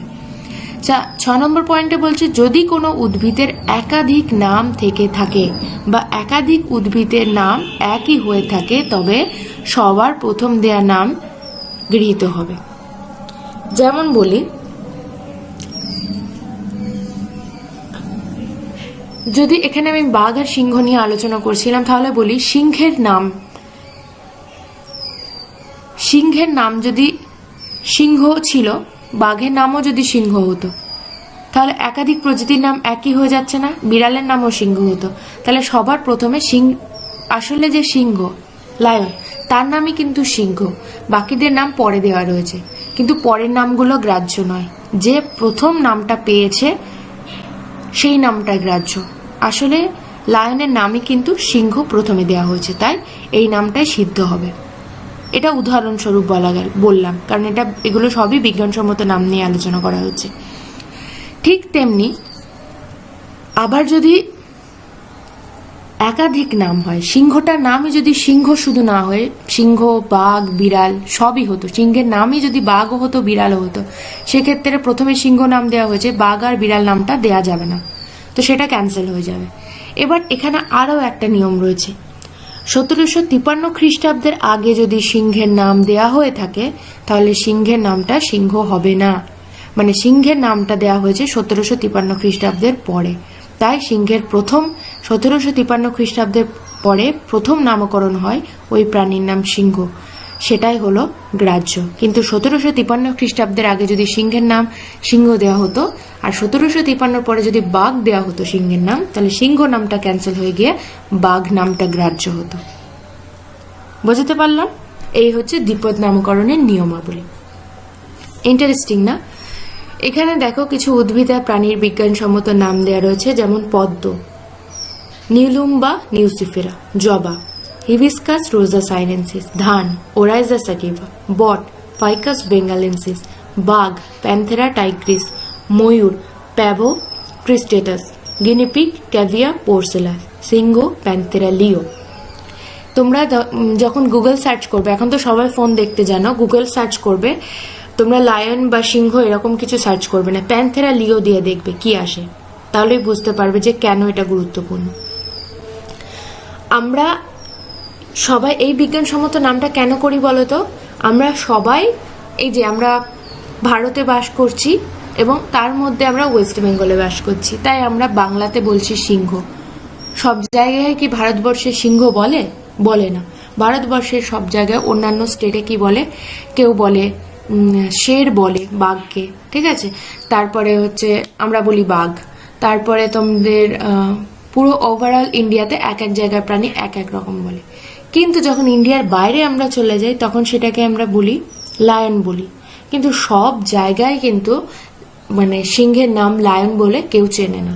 অনেক জায়গায় কিন্তু সিংহকে তখন প্যান্থেরা লিও বলে, মানে বিভিন্ন বড় বড় জায়গায় প্যান্থেরা লিও বললেই কিন্তু বুঝে যাবে যে এটা সিংহের নাম। এই রকম ভাবে বিভিন্ন ঔষধ, বিভিন্ন গাছের স্পেসিমেন সবকিছুকেই সবাই যাতে চিনতে পারে এক নামে, তখন এই বিজ্ঞানসম্মত নামটা ব্যবহার করা হয়। এবার দেখো জীবের 5টি রাজ্য। প্রত্যেকটা যে জীব সম্পর্কে আমরা জানবো, জীবের যে শ্রেণীবিন্যাস করা হচ্ছে, জীবেদের যে আলাদা নাম দেয়া হচ্ছে, নাম দেওয়ার পরেও তো তাদেরকে আলাদা আলাদা রাজ্যে রাখতে হবে, তাই না? নইলে তো সব জীবই একই শ্রেণীর সেটা মনে হবে, তো না হলে তো আমরা চিনতে পারবো না, চিনতে অসুবিধা হবে। সেই জন্য এদেরকে বিজ্ঞানী হুইটেকার কত সালে 1969 খ্রিস্টাব্দে এই জীবগুলোকে 5টা রাজ্যে শ্রেণীবিন্যাস করলেন। অর্থাৎ উদ্ভিদ রাজ্য বললেন, প্রাণী রাজ্য করলেন, আবার এদেরকে ছত্রাক রাজ্যও ভাগ করলেন, আবার এদেরকে এককোষী প্রাণী হিসেবেও ভাগ করলেন, আবার বহুকোষী প্রাণী হিসেবেও ভাগ করলেন। তো এদেরকে সিরিয়াল ওয়াইজ যে সাজিয়েছে সেটা একবার দেখে নিই। প্রথমে হলো মোনেরা, তারপরে প্রোটিস্টা, তারপরে ছত্রাক, তারপরে প্লান্টি, তারপরে অ্যানিমেলিয়া। নিম্ন শ্রেণীর প্রাণী থেকে উন্নত শ্রেণীর প্রাণীতে ভাগ করে দিলে 5টা রাজ্যে।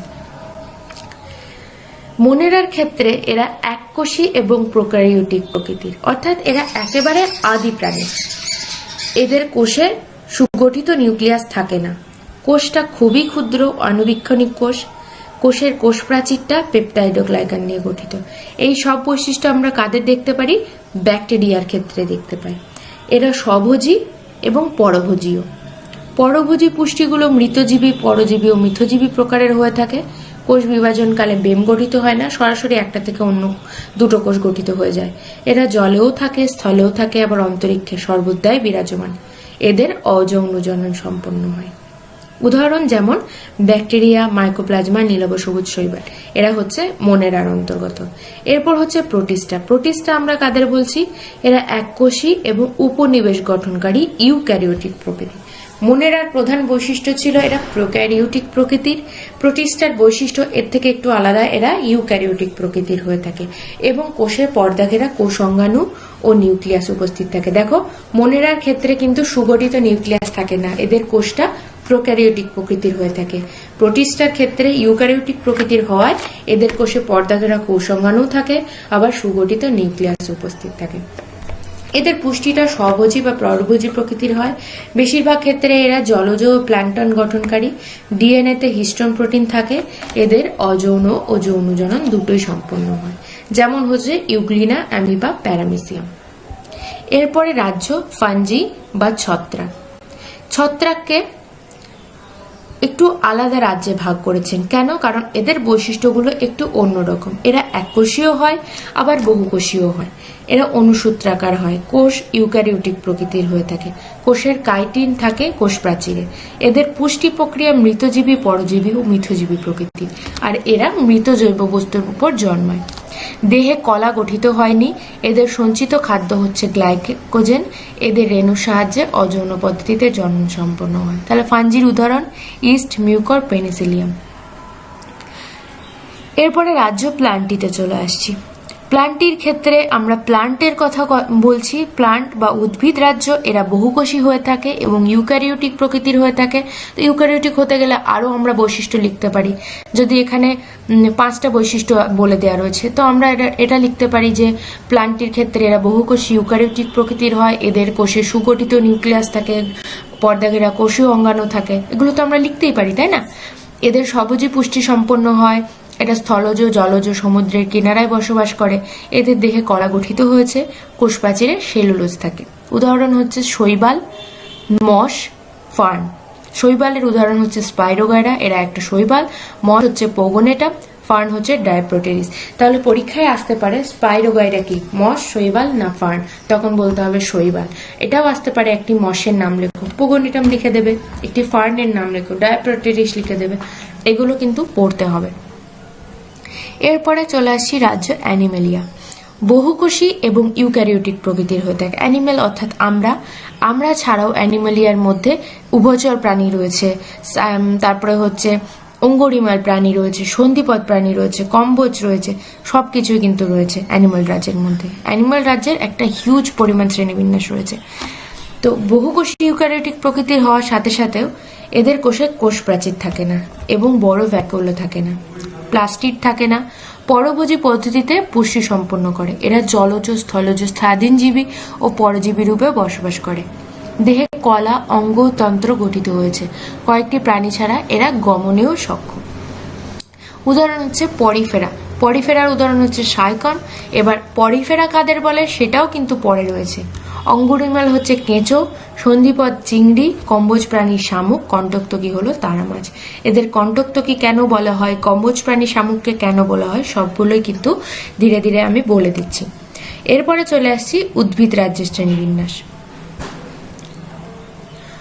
পৃথিবীতে অগণিত উদ্ভিদের বাস। জলে, স্থলে, পাহাড়ে, পর্বতে, সমুদ্রে, মরুভূমিতে সর্বত্রই উদ্ভিদের বিরাজমান। এদের মধ্যে নানান রকম বৈচিত্র্যতা দেখা যায়। এদের মধ্যে যেমন মিল আছে, যেমন সমস্ত সবুজ উদ্ভিদই সালোক সংশ্লেষ প্রক্রিয়ায় খাদ্য তৈরি করে, তেমন এদের মধ্যে নানান প্রভেদও দেখা যায়, যেমন বাসস্থানগত পার্থক্য, জীবনযাত্রার পার্থক্য ইত্যাদি। উদ্ভিদের প্রধান গোষ্ঠীগুলি হল অ্যালগি বা শৈবাল, ব্রায়োফাইটা, টেরিডোফাইটা, জিমনোস্পার্ম ও অ্যাঞ্জিওস্পার্ম। এই গোষ্ঠীগুলিকে উদ্ভিদে ভাগ করা হয়েছে। অ্যাঞ্জিওস্পার্মদের আবার ভাগ করা হয়েছে দুভাগে, একটা হচ্ছে একবীজপত্রী আর একটা হচ্ছে দ্বিবীজপত্রী। ঠিক আছে, এবার দেখো শৈবাল, মস, ফার্ন এদেরকে আমরা আলাদা আলাদাভাবে কিভাবে চিনব।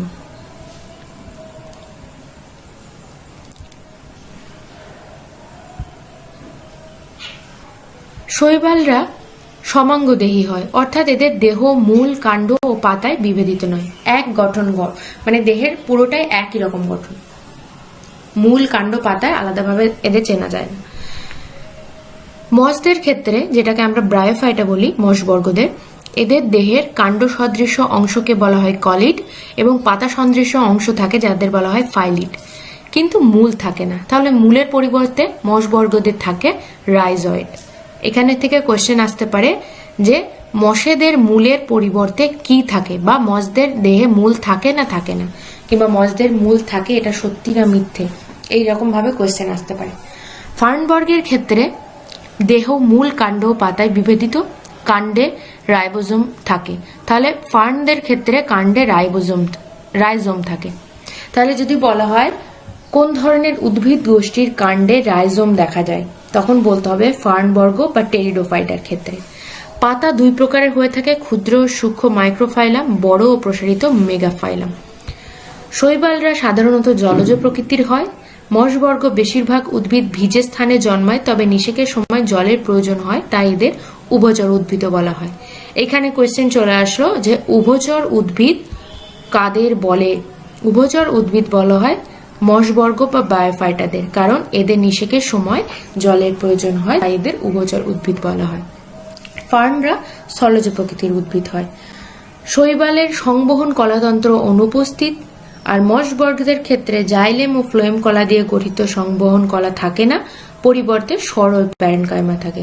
তাহলে মসবর্গের ক্ষেত্রে থাকে সরল প্যারেনকাইমা, ফার্নবর্গের ক্ষেত্রে জাইলেম, ফ্লোয়েম কলা দিয়ে গঠিত সংবহন কলা থাকে। শৈবালের ক্ষেত্রে উদাহরণ দিচ্ছি ক্লামাইডোমোনাস, যেটা এককোষী শৈবাল, ভলভক্স আর স্পাইরোগাইডা। আর মসবর্গের উদাহরণ হলো বা ব্রায়োফাইটের উদাহরণ হলো রিক্সিয়া, যেটা থ্যালাস প্রকৃতির, পোগোনেটাম ও ফিউনেরিয়া, কাণ্ড ও পত্রযুক্ত মস। আর থ্যালাস প্রকৃতির রিক্সিয়া কেন বললো, রিক্সিয়াটা থ্যালাস প্রকৃতির হয়, এদের দেহ একই রকম দেখতে হয়। আর পোগোনেটাম ও ফিউনারিয়া নামক মসেদের কাণ্ড ও পত্র দেখা যায়।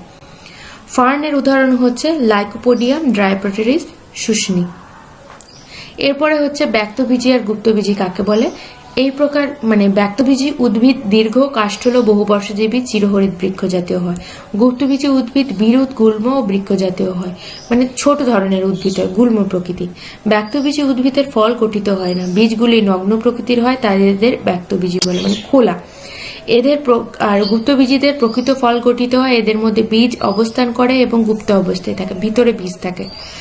ব্যক্তবীজীদের বীজে একাধিক বীজপত্র থাকে, আর গুপ্তবীজীদের বীজে বীজপত্র সংখ্যায় একটি বা দুটি হয়। ব্যক্তবীজীদের গর্ভধানের পূর্বে শস্য গঠিত হয়, শস্য হ্যাপ্লয়েড প্রকৃতির হয়, আর দিন নিষেকের পর শস্য গঠিত হয় গুপ্তবীজীদের, এবং শস্য হয় ট্রিপ্লয়েড প্রকৃতির। তাহলে গুপ্তবীজী উদ্ভিদের শস্য কিরূপ হয়? গুপ্তবীজী উদ্ভিদের শস্য হয় ট্রিপ্লয়েড প্রকৃতির, আর ব্যক্তবীজী উদ্ভিদের শস্য হয় হ্যাপ্লয়েড প্রকৃতির বা এন। ব্যক্তবীজী উদ্ভিদের উদাহরণ হচ্ছে সাইকাস, পাইনাস, নিটাম। গুপ্তবীজী উদ্ভিদের উদাহরণ হলো ধান, মোটর, আম, জাম এগুলো। এরপরে আসছি একবীজপত্রী আর দ্বিবীজপত্রীর উদাহরণ। একবীজপত্রী উদ্ভিদ প্রধানত বিরুৎ জাতীয় হয়, গুল্ম ও বৃক্ষের সংখ্যা কম, বেশিরভাগই একবর্ষজীবী। দ্বিবীজপত্রী উদ্ভিদ সাধারণত বৃক্ষ জাতীয়, বেশিরভাগই বহুবর্ষজীবী, বিরুৎ ও গুল্মের সংখ্যা খুবই কম। একবীজপত্রীর মূল অস্থানিক গুচ্ছমূল হয়, দ্বিবীজপত্রীর মূল স্থানিক এবং প্রধান মূল থাকে। একবীজপত্রীর কাণ্ড শাখাহীন আর দ্বিবীজপত্রীর কাণ্ড শাখা প্রশাখা যুক্ত।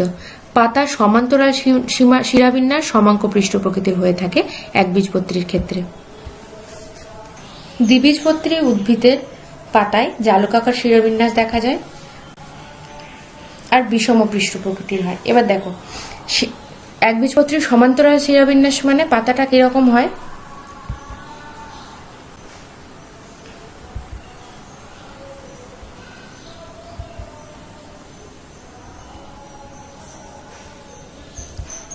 এই রকম সব একই রকম থাকে শিরাবিন্যাসগুলো। সরি হ্যাঁ, একটু অসুবিধা হয় এই রকম আঁকতে। এই রকম হয়। আর দ্বিবীজপত্রীর ক্ষেত্রে পাতার এই যে সমান্তরাল শিরাবিন্যাস যেগুলো রয়েছে সেক্ষেত্রে আবার জালক তৈরি হয়, জালকের মতো এই দিক দিয়ে বাঁকা বাঁকা, এই দিক দিয়েও। দেখেছো তোমরা আম পাতা দেখেছো তো, এরকম জালের মতো শিরাবিন্যাস থাকে, তো সেটাকে জালকাকার শিরাবিন্যাস বলে। আবার কোনো পাতার ক্ষেত্রে দেখবে দুটো দিকই একই, সেটাকে সমাঙ্ক পৃষ্ঠ বলে। আর একটা ক্ষেত্রে দুটো দিক, একটা দিক ডিপ কালার থাকে, একটা দিক হালকা কালার থাকে, সেটাকে বিষমাঙ্ক পৃষ্ঠ পাতা বলে বা বিষম পৃষ্ঠ প্রকৃতি বলে। একবীজপত্রীর বীজে একটি মাত্র বীজপত্র থাকে, তাই তাকে একবীজপত্রী বলে। আর দ্বিবীজপত্রী উদ্ভিদের বীজে দুটি বীজপত্র থাকে, তাই তাকে দ্বিবীজপত্রী উদ্ভিদ বলে। এবার উদাহরণ দেখো, একবীজপত্রী হচ্ছে ধান, গম, ভুট্টা। দ্বিবীজপত্রীর ক্ষেত্রে আম, মটর, ছোলা, তেঁতুল। এরপরে চলে আসি প্রাণীরাজ্যের শ্রেণীবিন্যাস, যেটা আমরা বললাম যে প্রাণীরাজ্যের শ্রেণীবিন্যাসে অনেকটা ভাগ ছিল বড়। অ্যানিমেলিয়ার ক্ষেত্রেও বললাম যে ওখানে বিজ্ঞানী হুইটেকার প্রাণীরাজ্যকে কভাগে ভাগ করেছিলেন 5টি রাজ্যে। এবার আমরা দেখব প্রাণীরাজ্যের শ্রেণীবিন্যাসকে আর কত রকম ভাবে ভাগ করা যায়। বিজ্ঞানী হুইটেকার করেছিলেন জীবের 5টি রাজ্যে ভাগ। এবার আমাদের এখানে যে অ্যানিমেলিয়া ভাগটা ছিল সেই ভাগটারও আলাদা ভাগ রয়েছে, সেই ভাগটাকে আমরা দেখব যে কত রকম ভাবে ভাগ করা যায়।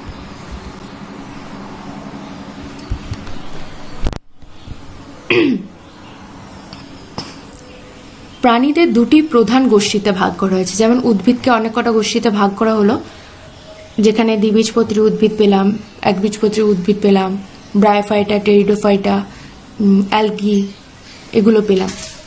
তেমনি প্রাণীদের ক্ষেত্রে নন কর্ডাটা আর একটা কর্ডাটা, এই দুটো গোষ্ঠীতে ভাগ করা হয়।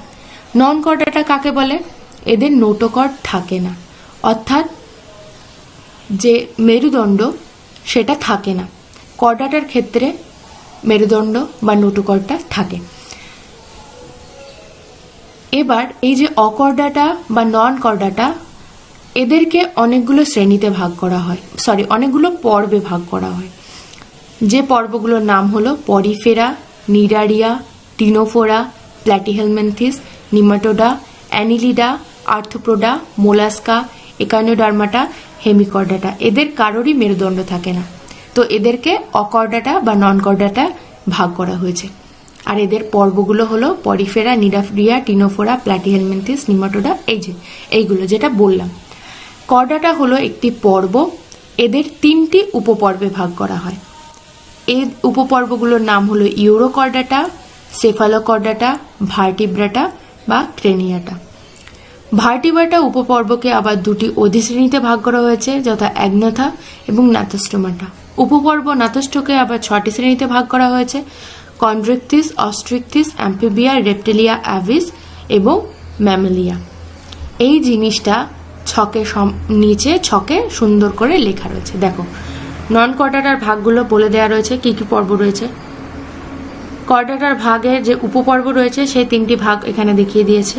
ভার্টিব্রাটা থেকে আবার 2টো ভাগ দেখিয়ে দিয়েছে। অ্যাগনাথার শ্রেণী হচ্ছে সাইক্লোস্টোমাটা, আর নাথোস্টোমাটার শ্রেণী হচ্ছে কন্ড্রিকথিস, অস্ট্রিকথিস, অ্যাম্ফিবিয়া, রেপ্টিলিয়া, অ্যাভিস আর ম্যামেলিয়া। পূর্বে হেমিকর্ডাটাকে কর্ডাটার অন্তর্গত উপপর্ব হিসেবে ধরা হতো, বর্তমানে এটিকে পৃথক পর্বের অন্তর্গত করা হয়েছে। নতুন শ্রেণীবিন্যাসে প্রোটোজোয়াকে অর্থাৎ এককোষী প্রাণীদের প্রোটিস্টের অন্তর্ভুক্ত করা রয়েছে। এরপরে এই যে ভাগগুলো আমরা দেখলাম, এখানে যে ছকে অ্যানিমেলিয়ার যে ভাগ পেলাম, প্রাণীরাজ্যের যে ভাগটা পেলাম, এটাকেই ছকের মাধ্যমে লেখা রয়েছে। সুন্দর করে ছক তৈরি করে এখানে লেখা রয়েছে।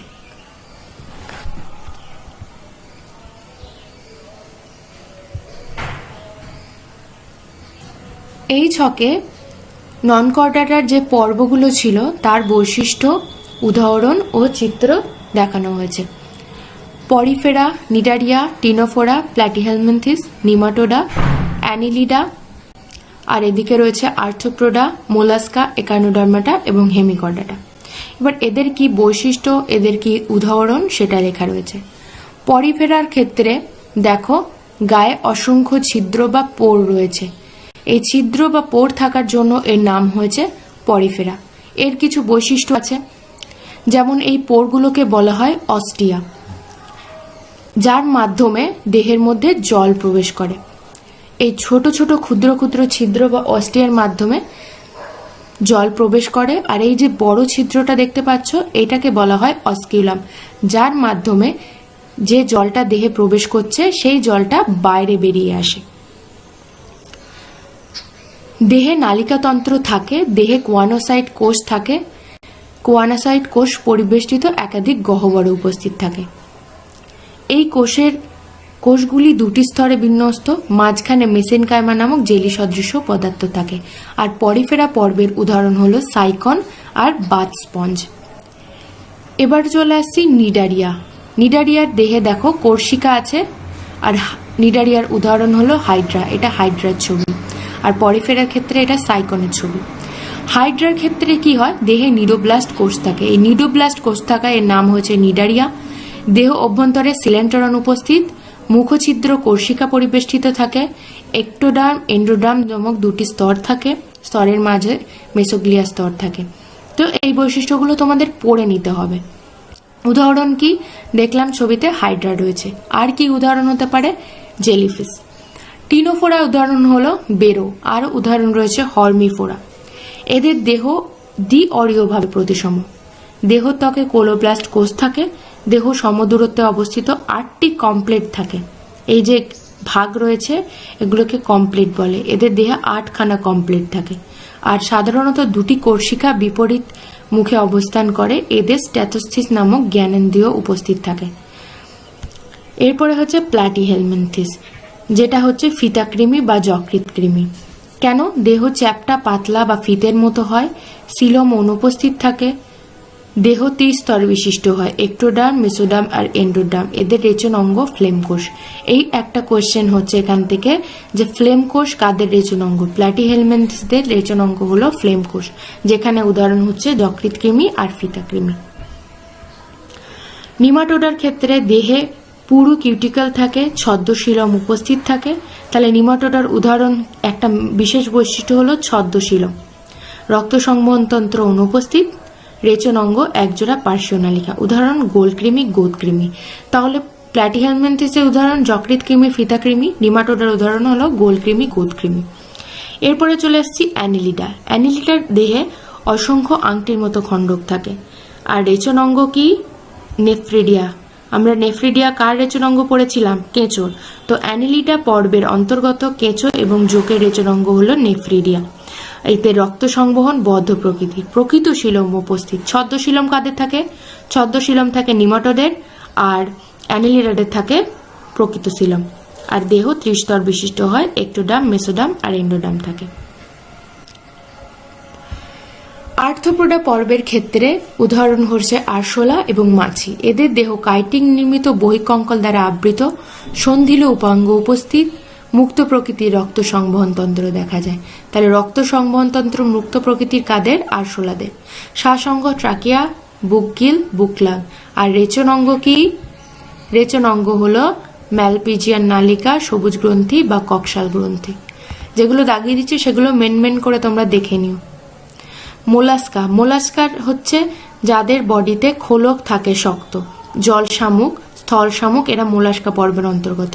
দেহ নরম ও অখণ্ডিত, অঙ্গদেশে মাংসল পদ উপস্থিত থাকে, দেহে মেন্টাল পর্দা দ্বারা আবৃত।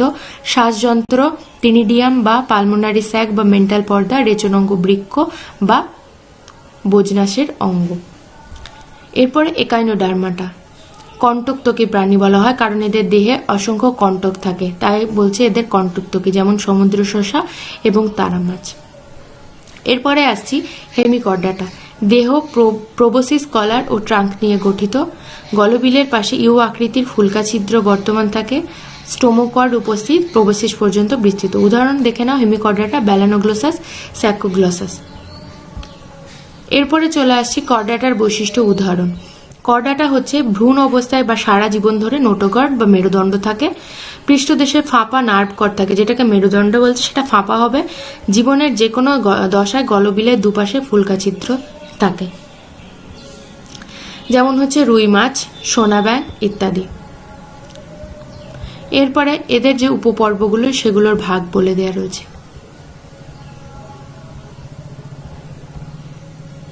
তাহলেই এই চ্যাপ্টারটা শেষ হয়ে যাবে এইটুকু পড়লে।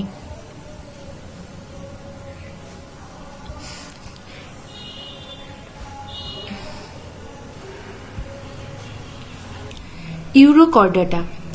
ইউরোকর্ডাটার নোটোকর্ডটা কেবল লার্ভার লেজে অবস্থিত। দেহ টিউনিক দিয়ে আবৃত, গলবিলে অসংখ্য ফুলকা ছিদ্র উপস্থিত। উদাহরণ অ্যাসিডিয়া প্যালপা। সরি, এটা একটুখানি বোঝা যাচ্ছে না, এটার নাম হচ্ছে সেলপা। সেফালোকর্ডাটা ছবিটা দেখে নাও, অ্যাম্ফিঅক্সাস। এখানে কি কি বলছে? মাইটম পেশি থাকে, ফুলকা ছিদ্র থাকে, সির থাকে। নোটোকর্ড পৃষ্ঠদেশে তুণ্ড থেকে লেজের শেষ ভাগ পর্যন্ত বিস্তৃত। এই যে ছবিতে দেখা যাচ্ছে, দেহের দুপাশে ভি আকৃতির মায়াটম পেশি উপস্থিত থাকে। এই যে মায়াটম পেশি ভি আকৃতির থাকে। রেচন অঙ্গ নেফ্রিডিয়া। তাহলে আর কার রেচন অঙ্গ নেফ্রিডিয়া দেখেছিলাম? কেঁচোর, তাই তো? একবার দেখে নাও ছবিটা। কেঁচোর রেচন অঙ্গ ছিল নেফ্রিডিয়া। এই যে। আর কার দেখলাম? কর্ডাটার রেচন অঙ্গ নেফ্রিডিয়া কার? সেফালোকর্ডাটার। অ্যাম্ফিঅক্সাস বা অ্যাসিমিট্রন। ভার্টিব্রাটা বা ক্রেনিয়েটা। দেহে মেরুদণ্ড উপস্থিত থাকে। এবার দেখো, নোটোকর্ড, মেরুদণ্ড, এক্ষেত্রে উপস্থিত থাকে, করটি উপস্থিত। মেরুদণ্ড বলতে আমরা বুঝি যে আমাদের পিঠে একদম পুরো যে শিরদাঁড়া থাকে সেটাকেই, মাঝ বরাবর যে মোটা শিরদাঁড়াটা থাকে সেটাকে বলা হয় মেরুদণ্ড। এদের সংবহন বদ্ধ প্রকৃতির হয়, যেমন কাতলা মাছ, গিরগিটি এরা। অধিশ্রেণী ভার্টিব্রাটার অধিশ্রেণী হচ্ছে অ্যাগনাথা, ন্যাথোস্টোমাটা। অ্যাগনাথা হচ্ছে হ্যাগফিশ। আর ভার্টিব্রাটার উদাহরণ বলে দিলাম। অ্যাগনাথা হ্যাগফিশের মুখে চোয়াল থাকে না, বহিঃকঙ্কাল থাকে না, যুগ্ম উপাঙ্গ থাকে না, কিন্তু দেখো এদের দেহে কিন্তু নোটোকর্ড থাকে। Lamprey hagfish. আর ন্যাথোস্টোমাটার মুখে চোয়াল থাকে, নাসারন্ধ্র একজোড়া, যুগ উপাঙ্গ উপস্থিত, যেমন হচ্ছে পায়রা, গিনিপিগ। এরপর হচ্ছে শ্রেণী সাইক্লোস্টোমাটা। সাইক্লোস্টোমাটা হচ্ছে ভার্টিব্রেটার, এটা অধিশ্রেণী, ঠিক আছে। এরপরে আসছে শ্রেণী সাইক্লোস্টোমাটা মুখ চোয়ালবিহীন, মুখছিদ্র গোলাকার ও চোষকযুক্ত, চর্ম আঁশবিহীন, মসৃণ এবং মিউকাস গ্রন্থি থাকে। উদাহরণ হচ্ছে মিক্সিন, পেট্রোমাইজা। এটা পড়ানোর পরে আমি বলে দিচ্ছি তোমরা কোনগুলো মনে রাখবে। এরপরে আসছি কন্ড্রিকথিস। কন্ড্রিকথিসের উদাহরণ হচ্ছে হাঙর। দেহ আণুবীক্ষণিক প্লাকয়েড আঁশ দ্বারা আবৃত। অন্তঃকঙ্কাল তরুণাস্থিময়। মুখছিদ্র মস্তকের অঙ্কদেশে অবস্থিত। লেজ হেটারোসার্কাল প্রকৃতির। পুরুষ মাছের ক্লাস্পার উপস্থিত থাকে। তন্ত্রে স্পাইরাল ভাল্ব থাকে। অস্টিকথিসের ক্ষেত্রে দেহ বীক্ষণিক সাইক্লয়েড, টিনয়েড বা গ্যানয়েড আঁশ দ্বারা আচ্ছাদিত। আমরা দেখতে পাই, যেমন হচ্ছে রুই মাছ। অন্তঃকঙ্কাল অস্থিময়। মুখছিদ্র মস্তকের সম্মুখভাগে অবস্থিত। লেজ হোমোসার্কাল প্রকৃতির। কানকো উপস্থিত। আর দেহ গহ্বরে পটকা থাকে, যেমন রুই মাছ। রুই মাছের বিজ্ঞানসম্মত নাম লেবিওরোহিতা। মৃগেল। উভচর হচ্ছে সোনা ব্যাঙ, যারা চর্ম সিক্ত ও নগ্ন প্রকৃতির। শৈশবকালে জলে, পূর্ণাঙ্গ অবস্থায় স্থলে অতিবাহিত হয়। তো উভচর কাদের বলে? যাদের জীবনের একটা কাল জলে এবং আরেকটা কাল স্থলে অতিবাহিত হয়, তাদের উভচর বলা হয়। এদের শৈশবকাল জলে এবং পূর্ণাঙ্গ অবস্থা স্থলে অতিবাহিত হয়। অগ্রপদে 4টি এবং পশ্চাৎপদে 5টি নখরবিহীন আঙুল থাকে। এদের অবসরণীয় ছিদ্র থাকে। 10 জোড়া করোটি স্নায়ু উপস্থিত। তাহলে উভচরের ক্ষেত্রে কত জোড়া করোটি স্নায়ু থাকে? 10 জোড়া থাকে। যেমন কুনো ব্যাঙ, বুফো মেলানোস্টিকটাস, আর সোনা ব্যাঙ, রানা টাইগ্রিনা। সরীসৃপের ক্ষেত্রে গিরগিটি দেহত্বক শুষ্ক, এপিডার্মাল আঁশ দ্বারা আচ্ছাদিত। প্রতিটি পদে নখরযুক্ত 5টি করে আঙুল থাকে। অবসরণী ছিদ্র আড়াআড়ি ভাবে অবস্থিত। করোটিতে একটি মাত্র অক্সিপিটাল কন্ডাইল থাকে। হৃৎপিণ্ড 2টি অলন্দ এবং একটি অর্ধবিভক্ত নিলয় থাকে। তাহলে সরীসৃপদের হৃৎপিণ্ড 3টি প্রকোষ্ঠ থাকে। একটা হচ্ছে দুটি অলিন্দ থাকে আর একটি অর্ধবিভক্ত নিলয় থাকে। আর আরেকটা উদাহরণ হচ্ছে সরীসৃপের গিরগিটি, সাপ। এগুলো তো রয়েছে টিকটিকি, গোখরো সাপ, এরা সরীসৃপ। এরপরে আসছি পক্ষী, যেখানে পায়রার উদাহরণ দেওয়া রয়েছে। দেহ পালক দ্বারা আবৃত। অগ্রপদ ডানায় রূপান্তরিত। চোয়াল চঞ্চুতে রূপান্তরিত। বক্ষে উড্ডয়ন পেশি উপস্থিত। চোয়ালে দাঁত থাকে না। স্টার্নাম কিল স্টার্নাম কিলটা অস্থিতে রূপান্তরিত হয়। তাহলে পক্ষীদের স্টার্নাম কিল অস্থিতে রূপান্তরিত হয়। কি থেকে অস্থি তৈরি হয়? স্টার্নাম কিল থেকে। পায়রা, ময়ূর। স্তন্যপায়ী। এবার চলে আসছি লাস্ট, স্তন্যপায়ী, যেখানে উদাহরণ দেওয়া হচ্ছে গিনিপিগ। দেহ লোম দ্বারা আবৃত। স্তন গ্রন্থি থাকে, যা স্ত্রী প্রাণীদের ক্ষেত্রে সক্রিয়। কর্ণছত্র, পল্লব লোম উপস্থিত এবং নিচে চোয়ালে একটি মাত্র অস্থি দিয়ে গঠিত। বক্ষ গহ্বর ও উদর গহ্বরের মাঝে মধ্যচ্ছদা থাকে, যেটাকে আমরা ডায়াফ্রাম বলে থাকি। উদাহরণ হচ্ছে গিনিপিগ, টেভিয়া পোর্সেলাস, আর বাঘ প্যান্থেরা টাইগ্রিস। এই দুটো বিজ্ঞানসম্মত নামগুলো পড়ে রাখবে। আজকের চ্যাপ্টার এখানেই শেষ হচ্ছে। আমি বলে দিলাম যে ছকটা পড়ার পরে তোমাদের ইম্পর্টেন্ট জিনিস কোনগুলো সেটা একটু বলে দেব। এই ছকটাতে ইম্পর্টেন্ট জিনিস বলতে আগে আমি এগুলোতে দাগিয়ে দিয়েছি, নীল যেগুলো, এই দাগগুলো তোমরা একটু একটু দেখে নেবে।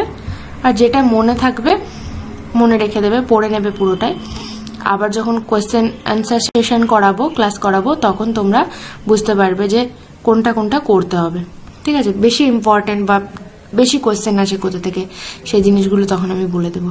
আর হ্যাঁ, এখানে কিছু জিনিসের বিজ্ঞানসম্মত নাম পড়ে নেবে, যেমন পায়রার, তারপরে গিনিপিগের, বাঘের, কোনো ব্যাঙ, সোনা ব্যাঙের, রুই মাছের, তারপরে ব্যাস এই কটাই পড়ে নিও। তাহলে এর পরের দিন যে ক্লাসটা থাকবে, এই চ্যাপ্টারে যত প্রশ্ন উত্তর, অনুশীলনী প্রশ্ন উত্তর যা আছে সব কিন্তু আমি তোমাদের করিয়ে দেব। কিভাবে প্রশ্ন উত্তর করলে পরীক্ষায় নাম্বার বেশি পাওয়া যাবে অন্যের থেকে, সেটা তোমরা জানতে পারবে। কারণ সবাই যদি বই থেকে একই জিনিস লেখো, তাহলে তোমাদের নাম্বার তো স্বাভাবিকভাবেই সবাই এক পাবে, কেউ বেশি কম এরকম ভাবে তো আসবে না। কিন্তু নাম্বার পাওয়ার থেকে বড় কথা হচ্ছে যে জিনিসটাকে ভালোভাবে জানা আর নিজের মতো করে লেখা বা নিজের মতো করে বলা। তুমি নিজের মতো করে যখন লিখতে পারবে, পড়তে পারবে, সেই জিনিসটাকে যখন নিজের মতো করে লিখতে পারবে, তখন দেখবে সেই জিনিসটা কখনোই ভুলবে না। তো সেটাকে তোমার সারা জীবনই মনে রাখতে পারবে। এখানে দেখো আমি যা কিছু পড়িয়েছিলাম তার মধ্যে শুধু কোয়েশ্চেনগুলো এক ঝলক দেখে নাও, এটা আমি নেক্সট ভিডিওতে করিয়ে দেবো। এখানে প্রথমে বলেছে আমের বিজ্ঞানসম্মত নাম, যেটা ম্যাঙ্গিফেরা ইন্ডিকা। তারপরে কন্ড্রিকথিস শ্রেণীর বৈশিষ্ট্য নয় কি, তাহলে আমাদের কন্ড্রিকথিসের বৈশিষ্ট্যগুলো পড়তে হবে। বর্গ ও পর্বের মধ্যবর্তী ক্যাটাগরি কি, যেটা 7টি ধাপ ছিল, তার মধ্যে আমরা পড়েছিলাম রাজ্য থেকে শুরু ছিল, সেই তার মধ্যে বর্গ আর পর্বের মধ্যে কি ক্যাটাগরি ছিল সেটা দেখতে হবে। আর এখানে একটা দেখো প্রশ্ন, যেটা আমি বলে দিয়েছিলাম বিপাকের সময়, যে প্রক্রিয়া খাদ্যস্থ স্থৈতিক শক্তি তাপ শক্তিতে মুক্ত হয় তাকে কি বলে? স্থৈতিক শক্তি থেকে তাপ শক্তিতে মুক্ত হয় তখন তাকে বলা হয় শ্বসন। এই জিনিসগুলো আমি তোমাদের নেক্সট ভিডিওতে ভালো করে আলোচনা করে দেব। তো আজকের ভিডিও আমি এখানেই শেষ করছি। পরের দিন থাকবে প্রশ্ন উত্তরের ভিডিও এবং তারপরে আমি সেকেন্ড চ্যাপ্টারটা পড়াবো। ব্যাস, থ্যাংক ইউ।